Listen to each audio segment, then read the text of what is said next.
हे कपडे प्रत्येक 5000 मीटरला कपडा चेक होतो, तो सुद्धा सेंट्रल गव्हर्नमेंटच्या एजन्सीकडून चेक होतो आणि नंतर ते शिवायला जातात। युनिफॉर्म उशिरा का मिळाले ह्याचं स्पष्ट कारण असं आहे की याच्या पुढच्या काळामध्ये स्काउट अँड गाईड हे कंपल्सरी झालेलं आहे आणि स्काउट अँड गाईड कंपल्सरी झाल्यानंतर स्काउटचा जो ड्रेस आहे तोच ड्रेस आम्ही मुलांना देतो। आदित्यजीने हे समजून घेतलं पाहिजे की पूर्वीच्या काळामध्ये फक्त दारिद्र्य रेषेखालच्या मुलांना किंवा जी मुलं शेड्यूल कास्टची आहेत म्हणजे रिझर्वेशन कॅटेगरीमधली आहेत त्यांनाच फक्त ड्रेस दिले जात होते। मी पहिला शिक्षण मंत्री आहे ज्यांनी निर्णय घेतला की महाराष्ट्रातल्या प्रत्येक मुलाला ड्रेस मिळाला पाहिजे, कारण मुलं असतात एकामेकाच्या शेजारी बसतात, शेजारच्या मुलाला ड्रेस मिळणार आणि मला का नाही मिळाला हा स्वाभाविक प्रश्न त्यांच्या मनामध्ये येऊ शकतो। म्हणून मी हा निर्णय घेतला की सर्व मुलांना ड्रेस द्यायचा आणि ते ड्रेस द्यायला सुरुवात झाली। गेल्या वर्षी हे ड्रेस स्कूलच्या वतीनेच देण्यात आले। मुलं अनेक वेळेला अनवाणी पायाने येतात, त्यांना शूज आणि सॉक्स देण्याचा मी निर्णय घेतला।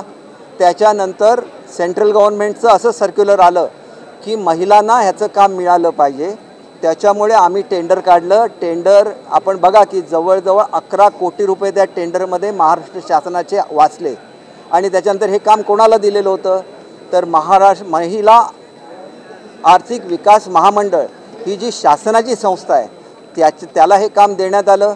त्याच्यामध्ये 20,000 महिला हे आज ड्रेस शिवण्याचं काम करत आहेत, त्यांनीसुद्धा हे पहिल्यांदाच काम केलेलं होतं, त्याच्यामुळे कदाचित उशीर झाला असेल पण खरा उशीर हा त्याच्यामुळे झालेला नाही आहे। तर पुढच्या वर्षीपासून स्काउट अँड गाईड हा विषय कंपल्सरी झालेला आहे।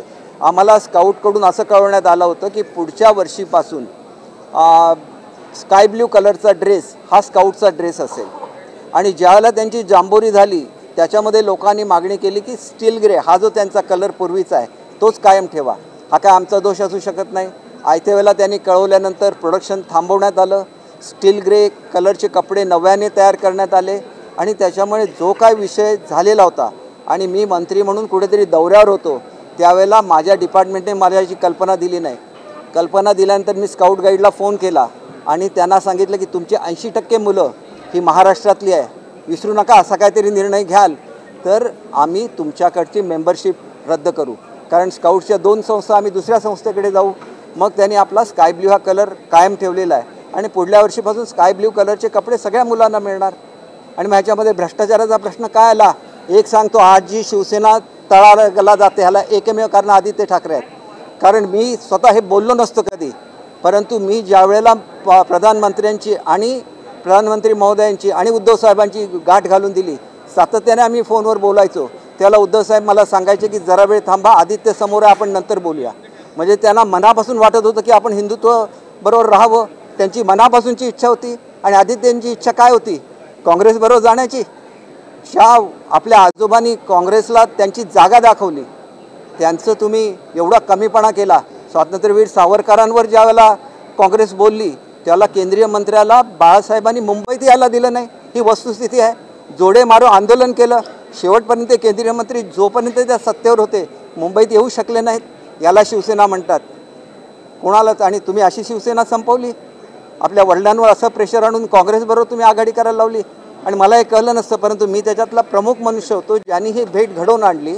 मला तुमचं खरं स्वरूप माहिती आहे, कोणाच्या अंगावर जाऊ नका। मी बोलायला लागलो तुम्हाला ते परवडणार नाही। काय परिस्थिती होती तुमची सिंधुदुर्ग जिल्ह्यामध्ये, राणेंनी संपवलेलं होतं तुम्हाला, लिटरली 40,000 मतं मिळायची तुम्हाला।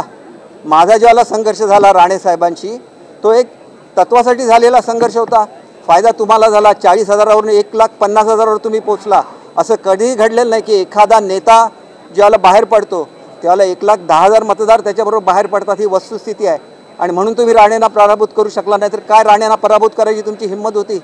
तुम्हाला सिंधुदुर्ग जिल्ह्यामध्ये कोण पेट्रोल देत नव्हतं, राहायला जागा देत नव्हती, हॉटेलमध्ये जागा मिळत नव्हती, अशा परिस्थितीमध्ये मी तो लढा दिला होता।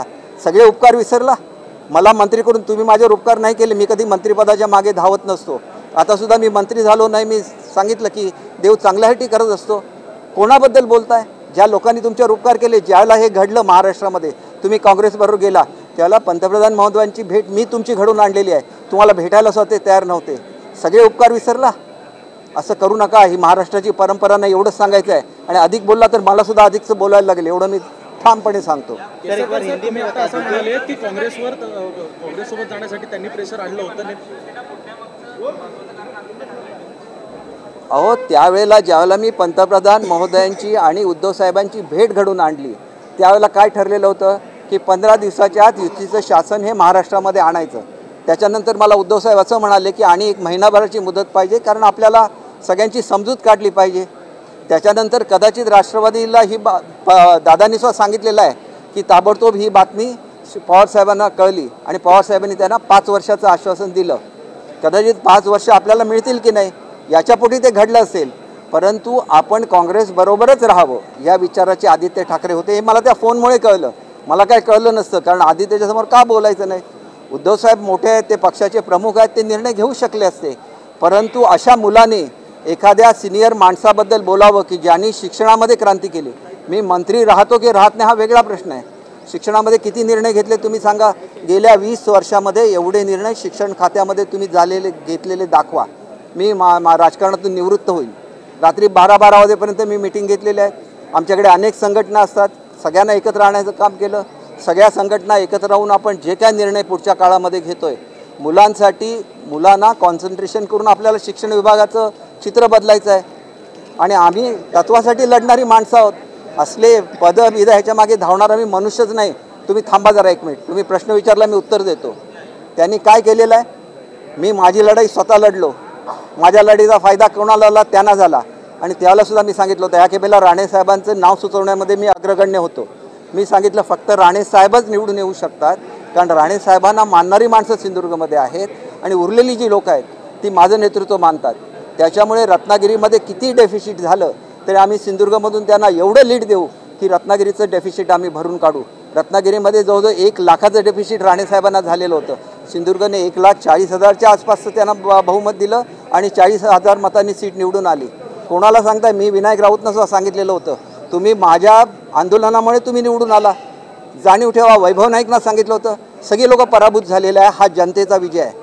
आदित्य ठाकरेंनी जनतेमध्ये जायला शिकलं पाहिजे। आज तुम्ही सांगताय काँग्रेसबरोबरची आघाडीच तोडणार, पूर्वी का नाही तोडली? तुम्हाला संधी होती काँग्रेसबरोबरची आघाडी तोडून पंतप्रधान महोदयांच्या बरोबर जाण्याची, BJP बरोबर जाण्याची। तुमच्या पोरकटपणामुळे हे घडलेलं आहे, मी अगदी थेट सांगतो। आणि मला जास्त प्रश्न विचारू नका, त्याचं धार निघून जाते। मी जे बोलतो खरं बोलतो आणि म्हणून सत्याची धार असते त्याला, ही धार त्यांना जाणवली पाहिजे। अशा तरुण मुलं की ज्यांना आपला फॅमिलीचं आणि शिवसेनेची हिस्ट्री माहिती नाही, त्यांनी का बोलावं? आणि म्हणून मी तुम्हाला सांगितलं की ज्या टेंडरमध्ये 11 कोटी कमीला टेंडर आलेलं आहे, त्याच्यावर त्यांनी माझ्यावर भ्रष्टाचाराचे आरोप करायचे। 11 कोटी रुपये केवढी मोठी अमाऊंट असते, एखाद्या मंत्र्यांना मोह पडला असता त्या अमाऊंटचा। मला माझ्या दृष्टीने आमची मुलं महत्त्वाची आहेत। मी आज त्यांना 3 कोर्स मील देण्याचा निर्णय घेतला। का घेतला? त्यांना एखादं सूप किंवा सलाड मिळालं पाहिजे, बिर्याणी मिळाली पाहिजे, स्वीट डिश मिळाली पाहिजे। अहो, प्रत्येक मूल आपल्या घरचं समजलं पाहिजे। अनवाणी पायाने खेड्यातली मुलं येतात, त्यांना शूज आणि सॉक्स तुम्हाला एवढी वर्ष का नाही सुचलं? मी का दिलं? पुस्तकाचं ओझं मी 60% कमी केलं, दुसरा कोण कमी करू शकला का? ह्याच्यामध्ये माझी जी काय बुद्धी आहे मी माझ्या डिपार्टमेंटसाठी वापरली। तुम्ही कोण आहे विचारणारे? काय तुमची कामगिरी आहे महाराष्ट्रासाठी? तुम्ही असं हे आहे की साधे त्यांनी घेतलेले निर्णय बघा। एखादं झाड कापायचं असेल की झाडाच्या आयुष्य आहे तेवढी झाडं लावली पाहिजे। एखाद्या ह्याचा 150 झाडं असणार, ती मुंबईला 150 झाडं कोण लावू शकतात एवढी जमीन तरी असते का? काहीही निर्णय घ्यायचे आणि आपल्याला काहीतरी इंटरनॅशनल अवॉर्ड मिळवायची। ह्याच्यापुढे ह्या तरुणांचं त्यांच्याबद्दल मला आदर आहे, फॅमिलीबद्दल आदर आहे। त्यांनी स्वतःमध्ये सुधारणा करावी एवढा मी त्यांना ठामपणे वडीलकीचा सल्ला देतो। धन्यवाद।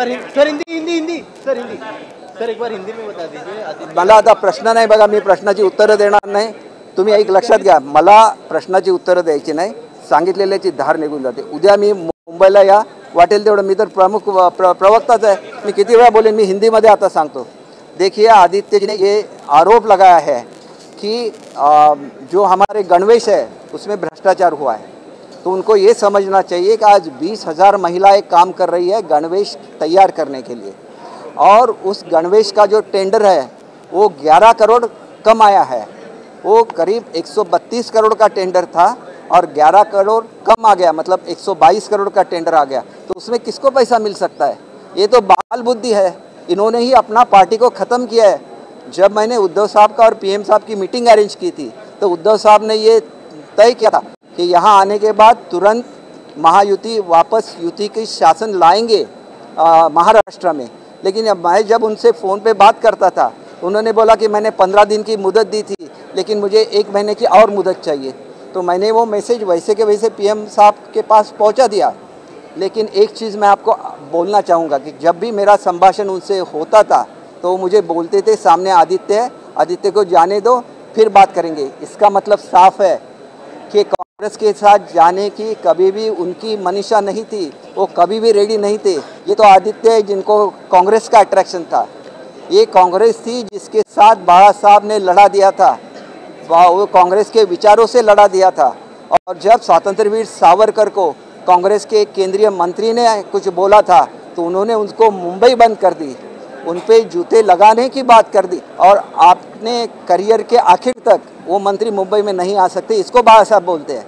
और कांग्रेस के में जाके वहाँ पे राहुल गांधी को अपने जिसको हम लोग बोलते हैं कि मीठी में लेने वाले, ये तो आदित्य ठाकरे है।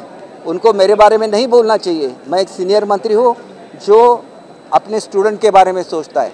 इसीलिए जब यहाँ पे उनको ड्रेस दी जाती थी तो पहले तो सिर्फ शेड्यूल कास्ट और बिलो पॉवर्टी लाइन को दी जाती थी। मैं जब मंत्री बना तो मैंने बोला हर स्टूडेंट को ड्रेस मिलनी चाहिए। और ड्रेस कौन देता था? स्कूल कमेटी देती थी। पॉलिएस्टर के कपड़े देते थे उनको, जिसके कारण जब समर होता था तो उनके स्किन पे उसका इफ़ेक्ट होता था। तो बाद में ये निर्णय हो गया कि महिलाओं से काम करके लेना चाहिए।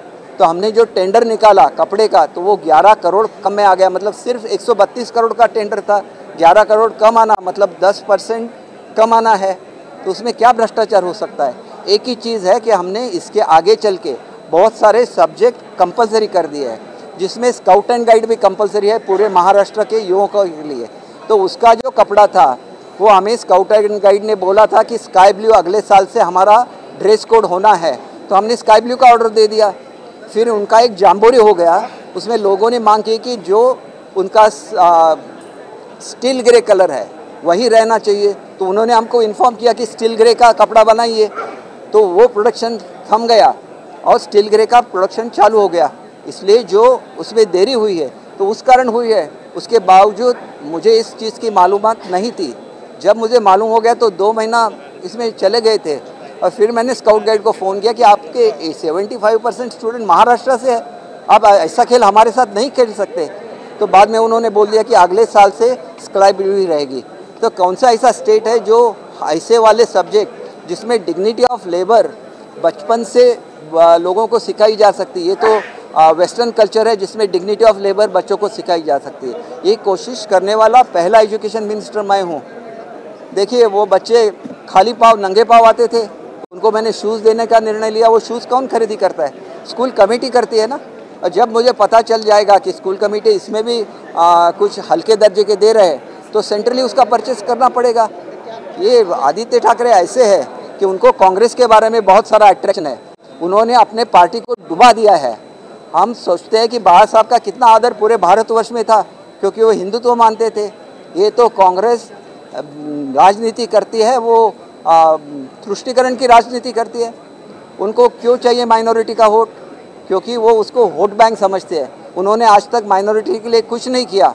और आज भी देखिए उन्होंने शेड्यूल कास्ट के लिए कुछ भी नहीं किया। लेकिन आज एक इशू पैदा कर रहे हैं। जब अमित शाह जी ने कुछ भी बुरा नहीं बोला था, उनका करने का मतलब ये था कि अंबेडकर साहब का नाम लेने को आपका अधिकार नहीं है, क्योंकि आपने 2 बार अंबेडकर साहब को हराया है।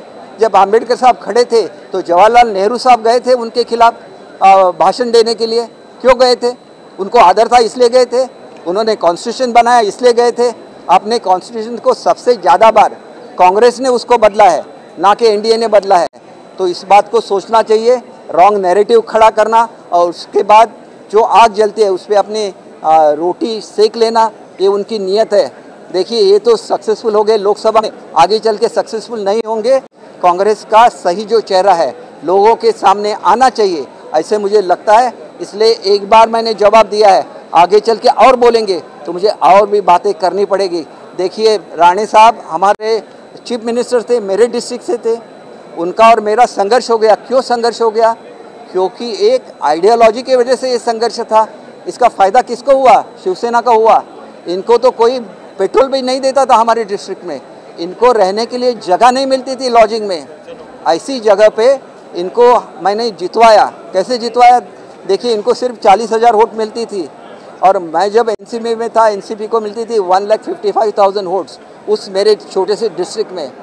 मैंने जब चेंज किया तो एक साथ शिवसेना की वोट्स 150 या 160 हो गई। तो ऐसे कभी नहीं होता है कि नेता अपना पक्ष बदल लेता है और पूरी जनता उनके साथ आ जाती है। इसीलिए वो नारायण राणे साहब को वहाँ पे शिकस्त दे सके, लेकिन आगे चल के हम दोनों इकट्ठे आ गए तो उन्हीं राणे साहब ने इनको हराया। उस वक्त भी मैंने बोला था अगर रत्नागिरी डिस्ट्रिक्ट में डेफिसिट आएगा राणे साहब को तो मेरा डिस्ट्रिक्ट उनको इतनी वोटिंग करेगा कि वो डेफिसिट भर के वो जीत जाएंगे। और वही हुआ। 1 लाख का डेफिसिट था रत्नागिरी डिस्ट्रिक्ट में और 1,40,000 का उनकी आघाड़ी थी सिंधुदुर्ग डिस्ट्रिक्ट में। तो 1 लाख कट करके वो जीत गए। तो ये हम जनता की जीत है। मैं उस जिले को रिप्रेजेंट करता हूँ, इसका मुझे स्वाभिमान है। हम लोग ऐसी बातें नहीं सोचते हैं और आदित्य जैसे जो युवा है उससे तो कभी भी नहीं सुनेंगे। ये मेरे सुनने की आदत भी नहीं है और मैं जब बोलने को शुरू करता हूँ तो सच बात बोलता हूँ और सच को इतनी धार रहती है कि आप उसके सामने खड़ा नहीं रह सकते। आता मैंने प्रश्नाची उत्तर देणार नाही। जो भी आपको हिंदी में चाहिए था मैंने हिंदी में